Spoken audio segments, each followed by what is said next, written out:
You're staring at a house listed at $500,000. It's not a mansion. It's 3 bedrooms, maybe a 2-car garage, in a neighborhood you'd actually want your kids to walk around in. And you're wondering if you can swing it. Your pre-approval letter says yes. Your gut says maybe. Your spouse is already picking out paint colors. But here's what nobody's telling you.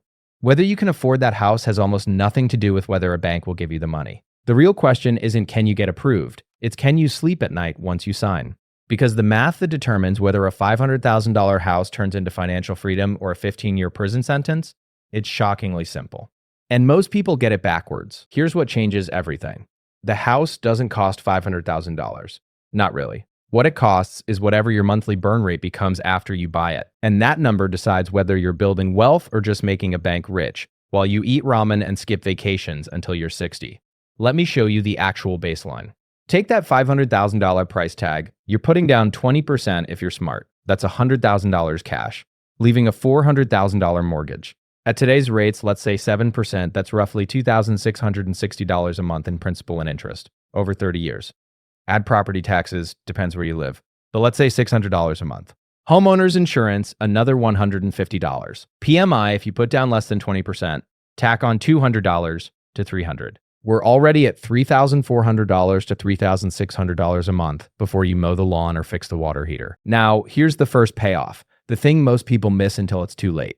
Your house payment shouldn't be the thing you afford. It should be the thing you can afford and still hit every other financial goal you've got. The old rule says keep your housing under 28% of your gross income. I'm telling you, that's a ceiling, not a target. If you're anywhere near that ceiling and you're not also maxing retirement accounts, covering insurance, and sleeping without cortisol spikes at 3 a.m., you're not affording the house. You're surviving it. If this kind of money math, the kind that turns panic into a plan, is something you want more of, subscribe. I'm Mint. Let's keep going. So let's run 2 real scenarios because this is where it gets clear. Scenario 1, you're a household pulling in $140,000 a year gross. That's about $11,600 a month before taxes. After federal, state, FICA, you're realistically taking home maybe $8,500. Let's say that $3,500 house payment we calculated. You've got $5,000 left. Sounds fine, right? Now subtract groceries for a family. $800. 2 car payments because you both need reliable transport. $900. Insurance, gas, phones, internet, utilities, another $900. Kid stuff, if you've got them, $400. We're at $3,000 in fixed costs beyond the house. That leaves $2,000 a month for retirement contributions, emergency fund building, vacations, eating out more than twice a month, fixing the AC when it dies in July, and every other curveball life throws. It's tight. You can do it, but you're not coasting. One surprise expense, and you're on a credit card. One job hiccup, and you're sweating. You're not broke, but you're not free either. Scenario 2. Same house, but now you're making $180,000 a year. Take home roughly $11,000 after tax. That same $3,500 house payment is now 32% of take home instead of 41%. Suddenly, you've got $7,500 for everything else. You can max 2 Roth IRAs. You can actually build a 6-month emergency fund in a year. You can take a vacation without financing it. The house is the same, but your income completely changes the game. Here's the thing people miss. The amount of house you can afford isn't actually about the house. It's about the gap between your income and your total burn rate. And the brutal truth, most people back into that $500,000 house by stretching every dollar. Then they wonder why they feel poor on a 6-figure income. But don't lock in your number yet, because there's a piece of this nobody talks about until they're 5 years in and hating their commute. The real cost of a $500,000 house isn't just the payment. It's the 3 expenses most people completely underestimate. I call them the big 3, and they kill more budgets than the mortgage itself. First, maintenance and repairs. The rule of thumb is 1% of the home's value per year. That's $5,000 annually, or about $400 a month you need to be setting aside. New roof, HVAC dies, plumbing backs up. Fence rots, it's not if, it's when. And if you're not budgeting for it, you're just praying nothing breaks. That's not a plan. Second, utilities and upkeep. Bigger house, bigger bills. You're not heating a 1-bedroom apartment anymore. You've got a yard to maintain, higher electric and gas, water and sewer that scales with square footage. Expect another $300 to $500 a month depending on where you live and how efficient the place is. People forget this when they're calculating affordability. They remember the mortgage. They forget the part where keeping the lights on costs as much as a car payment. Third, opportunity cost. This one's invisible, but it's the most expensive. That $100,000 down payment, if you'd invested it instead in a boring index fund, averaging 8% a year, in 30 years it'd be worth about $1 million. I'm not saying don't buy a house. I'm saying understand what you're giving up. Home ownership isn't free wealth. It's trading liquid cash and flexibility for equity you can't spend, and a roof you're responsible for. Here's the part people miss most, though. Let's say you do the math, and yeah, you can technically afford the payment. Your debt-to-income ratio is fine. The bank loves you. But you're also 34 years old, and you've got $11,000 in your 401 because you've been waiting until you buy a house to start investing. You buy that house, and now for the next 10 years, every extra dollar goes to furniture, fixes, and catching up on deferred maintenance the last owner ignored.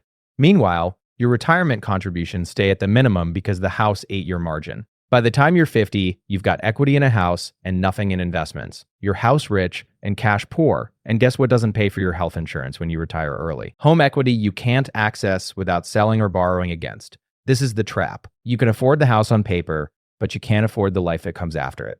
So let's talk about the 3 levers that actually change the outcome here. Because once you see them, you can't unsee them. Lever 1 is income. Obvious, but underused. That $500,000 house goes from suffocating to comfortable if your household income goes from $140,000 to $180,000. That's a $40,000 jump. Sounds huge, but it's two $20,000 raises, or one person side hustling $15,000 a year, or one spouse going from part-time to full-time. The house price didn't change. Your ability to absorb it did. If you're on the edge of affordability, the smartest move might not be a smaller house. It might be a bigger income. Lever 2 is the burn rate on everything else. If you're carrying 2 $500 car payments, paying $200 a month on credit card minimums, and spending $2,200 a month on eating out and subscriptions you forgot you had, that's $1,900 in completely controllable expenses. Cut that in half, and suddenly you've got $950 a month back. That's $11,400 a year. That's a maxed Roth IRA. That's a fully funded emergency fund in 6 months. The house is the same. Your choices around it aren't. Lever 3 is the down payment. Put down 10% instead of 20%, and yeah, you keep more cash liquid. But now you're paying PMI, maybe $250 a month, and you've got a bigger loan, so your monthly payment jumps $300. Over 5 years, that's $33,000 you didn't need to spend.